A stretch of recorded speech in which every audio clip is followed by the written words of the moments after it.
अस्सलाम वालेकुम स्टूडेंट्स, आज हम मैथ आर्ट्स 10th की एक्सरसाइज 1.1 की क्वेश्चन नंबर 9 to 14 सॉल्व करेंगे।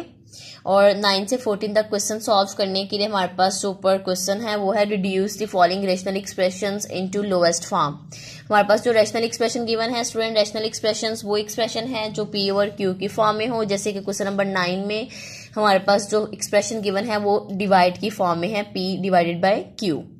इसे हम लोएस्ट फॉर्म में चेंज करेंगे। लोएस्ट फॉर्म में चेंज करने का मतलब है स्टूडेंट्स के जिन जिन फैक्टर्स की कटिंग होती है आपस में, कांस्टेंट वैल्यूज को कांस्टेंट वैल्यू के साथ कटिंग करेंगे। जैसे कि डिजिट है, डिजिट की अगर डिजिट से कटिंग होती है, वो सेम टेबल में आ रहे हैं तो उन दोनों को कट करेंगे और वेरिएबल्स को वेरिएबल्स के साथ सॉल्व करेंगे। क्वेश्चन नंबर 9 स्टूडेंट देखें। क्वेश्चन नंबर 9 फर्स्ट हम रिपीट कर लेते हैं। 8x² और y², 12x की पावर 4 और y एज इट इज।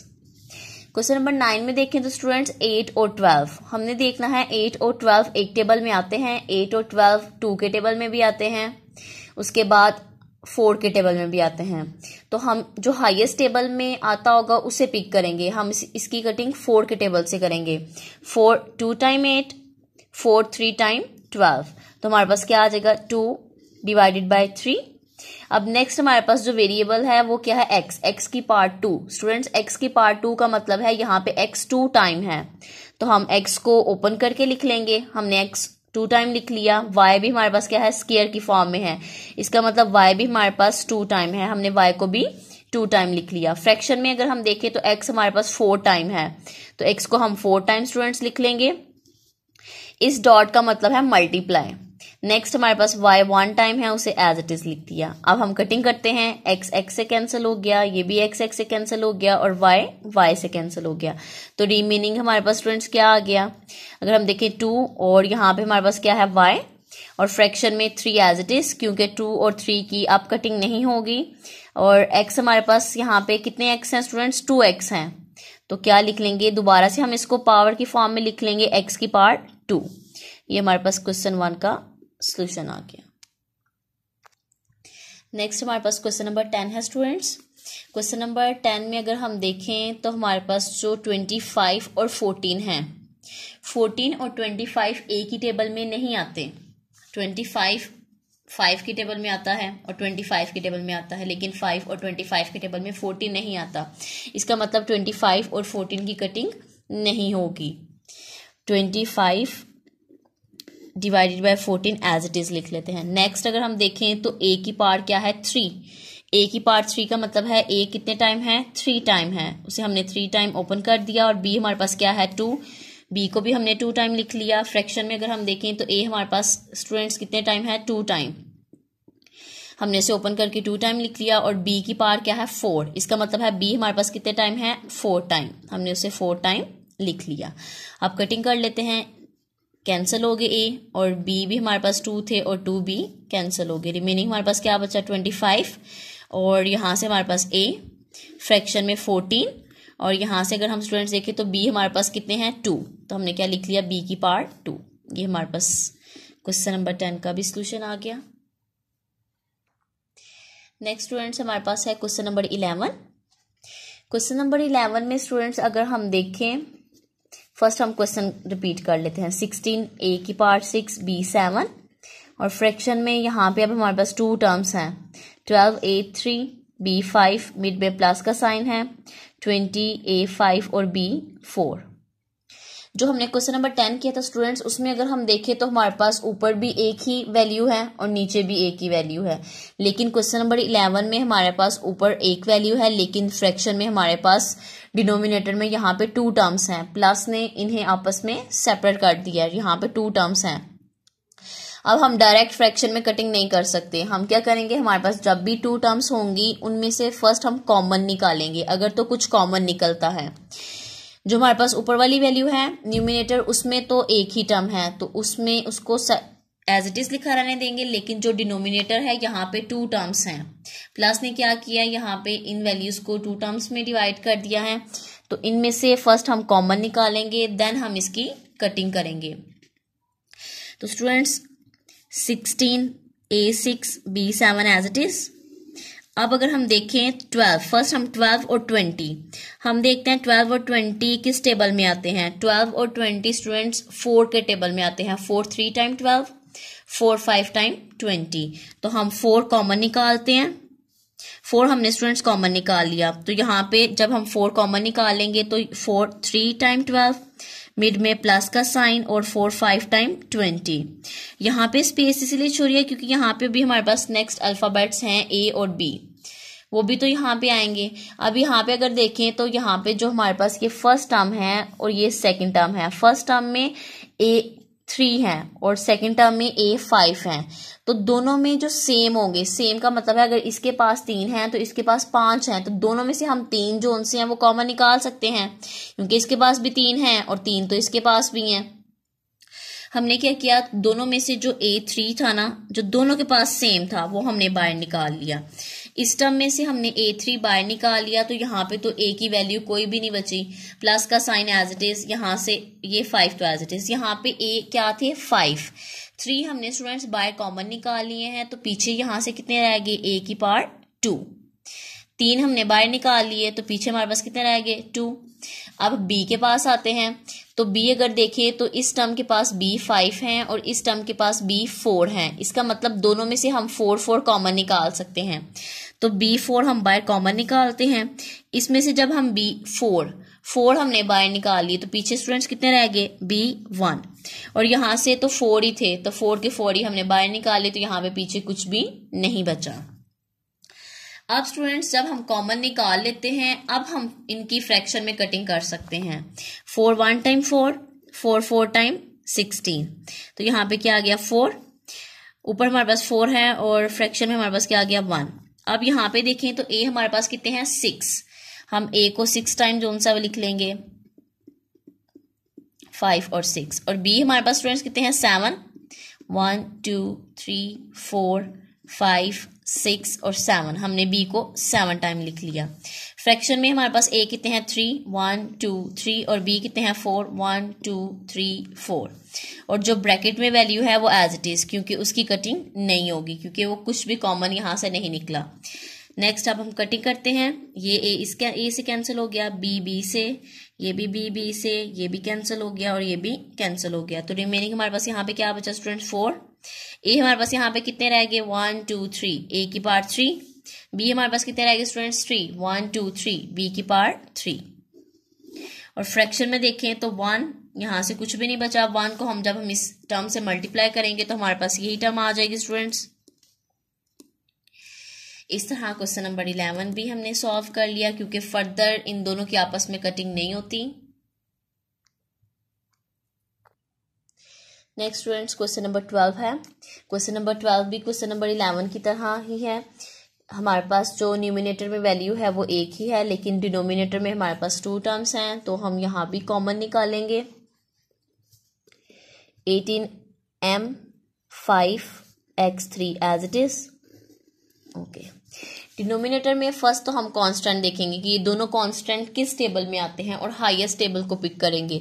तो 27 और 36 9 के टेबल में आते हैं, 9 हम कॉमन निकालेंगे। अब हम देखते हैं कि 9 के टेबल में 27 कहाँ आता है, तो 9 के टेबल में स्टूडेंट्स 9 3 टाइम 27, मिड में साइन कौन सा है माइनस का, और 9 के टेबल में 36 स्टूडेंट्स 4 टाइम 9 4 टाइम 36, और ये स्पेस हमने इसलिए छोड़ी है कि m और x की वैल्यू यहाँ पे जो आनी होगी वो आ जाएगी। अब अगर हम देखें m के पास 27 और 36 में से जो कॉमन निकलता था वो तो हमने बाहर कॉमन निकाल लिया स्टूडेंट्स।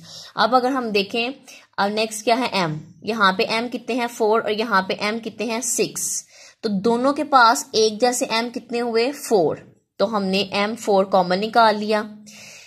फर्स्ट जो टर्म थी उसके पास तो m4 थे, वो तो हमने बाहर निकाल लिए हुए, इसका मतलब 3 के पास कुछ भी नहीं आएगा। सेकंड जो टर्म थी उसमें m कितने थे 6, 4 हमने बाहर कॉमन निकाल लिए, तो पीछे स्टूडेंट्स कितने रह गए 2, वो हमने लिख लिया। m के बाद नेक्स्ट हमारे पास वेरिएबल है x यहाँ पे कितने हैं 8 और यहाँ पे x कितने हैं 6, तो दोनों के पास एक जितने कितने हुए स्टूडेंट 6, क्योंकि इसके पास 8 है और इसके पास 6 है, तो दोनों के पास कॉमन कितने होंगे 6। x6 हमने कॉमन निकाल लिया, यहाँ से x6 हमने बाहर निकाल लिए, तो पीछे कितने x रह गए, x2, और इसके पास x6 ही थे, वो हम बाहर निकाल चुके हैं, तो यहाँ पे कुछ भी नहीं आएगा। आप कटिंग देखते हैं, 9 1 टाइम 9, 9 2 टाइम 18, इसकी कटिंग तो हो गई। ये हमारे पास क्या आ गया 2। अब m कितने हैं 5, हम m को 5 टाइम लिख लेते हैं स्टूडेंट्स, 3 4 5, और x कितने हैं 3 1 2 3। फ्रैक्शन में हमारे पास m कितने हैं 4, m को 4 टाइम स्टूडेंट्स लिख लेते हैं, और x कितने हैं 6 1 2 3 4 5 6, x को हमने 6 टाइम लिख लिया, और नेक्स्ट जो ब्रैकेट में वैल्यू थी वो एज इट इज, क्योंकि उसकी कटिंग नहीं होगी, क्योंकि यहाँ से कुछ भी कॉमन नहीं था निकला।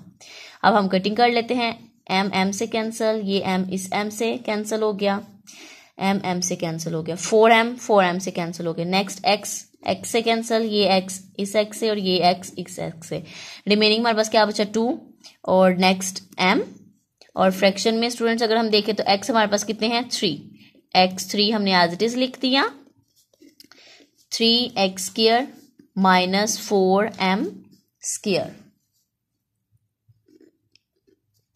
अब स्टूडेंट्स अगर हम देखें तो x स्क्वायर तो हमारे पास कौन सा है, उसकी कटिंग ही नहीं है ऊपर से, तो हम x स्क्वायर को दोबारा अंदर वाली वैल्यू से मल्टीप्लाई कर देंगे, 2m तो as it is, 3x square और x2, टोटल कितने x हो गए, जब बेस सेम हो तो पावर्स ऐड हो जाती हैं, 3 और 2 कितने हो जाएंगे x5, मिड में माइनस का साइन 4, यहाँ पे x की कोई वैल्यू नहीं है, तो m स्क्वायर के साथ ही x3 एज इट इज लिखा जाएगा।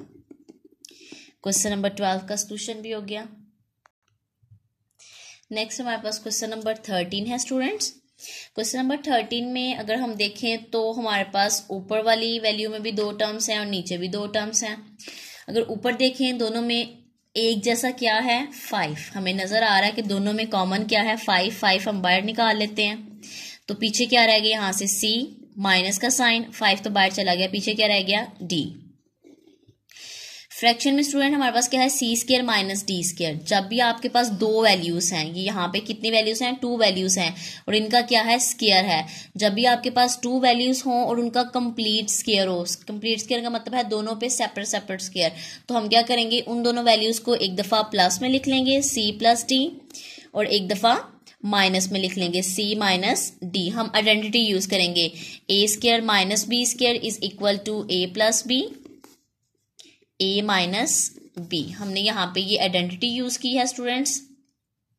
अब अगर हम देखें तो c माइनस d से कैंसिल हो जाएगा, तो रिमेनिंग हमारे पास स्टूडेंट क्या आ गया 5 और divided by c plus d। Question number 13 का सॉल्यूशन भी हो गया हमारे पास स्टूडेंट्स। नेक्स्ट हमारे पास है student question number 14। Question number 14 में फर्स्ट हम क्वेश्चन रिपीट कर लेते हैं, X square minus Y square 3y minus 3x। Question number 14 में भी देखें तो हमारे पास यहाँ पे 2 वैल्यूज हैं और फ्रैक्शन में भी 2 हैं। अगर देखें तो यहाँ पे X square minus Y square हमारे पास 2 वैल्यूज हैं और दोनों का स्क्वायर है और मिड में माइनस का साइन है। जब भी 2 वैल्यूज के ऊपर कंप्लीट स्क्वायर हो और मिड में माइनस का साइन हो तो हम उन वैल्यूज को एक दफा प्लस में लिख लेते हैं स्टूडेंट्स और एक दफा माइनस में लिख लेते हैं। यहाँ पे भी हमने आइडेंटिटी ओपन की और जो फ्रैक्शन में वैल्यू है दोनों में 3 कॉमन है, 3 बाहर निकाल लिया। रिमेनिंग हमारे पास क्या रहेगा y माइनस एक्स। अब अगर हम देखें तो यहाँ पे x माइनस वाई है और यहाँ पे y माइनस एक्स है। यहाँ पे जगह चेंज होगी तो इनकी कटिंग होगी, क्योंकि यहाँ पे अगर हम देखें तो यहाँ पे x पॉजिटिव है, y पॉजिटिव है और ऊपर वाली वैल्यू में x पॉजिटिव है। x प्लस वाई तो स्टूडेंट एज इट इज लिखा और x माइनस वाई भी 3 एज इट इज। हम क्या करेंगे, इन दोनों की जगह चेंज कर देंगे। जब भी हम इन दोनों की जगह चेंज करेंगे तो साइन कॉमन निकाल लेंगे, माइनस का साइन। हम माइनस का साइन कॉमन निकालेंगे तो इन दोनों की जगह चेंज हो जाएगी। x हमारे पास फर्स्ट पे आ जाएगा और y सेकंड पे चला जाएगा। x की पोजीशन पे y आ गया और y की पोजीशन पे x चला गया, क्योंकि हमने माइनस बाय निकाल लिया है। माइनस बाय निकालने का मतलब है हमने इन दोनों के साइन चेंज किया है। अब अगर हम देखें तो ये दोनों वैल्यूज क्या हैं, सेम है, तो इन दोनों वैल्यूज की कटिंग हो जाएगी और माइनस का साइन 3 से मल्टीप्लाई हो जाएगा। x ply y as it is और माइनस 3, माइनस का साइन क्योंकि मल्टीप्लाई है 3 के साथ तो माइनस का साइन हमने डिजिट से पहले लिख दिया।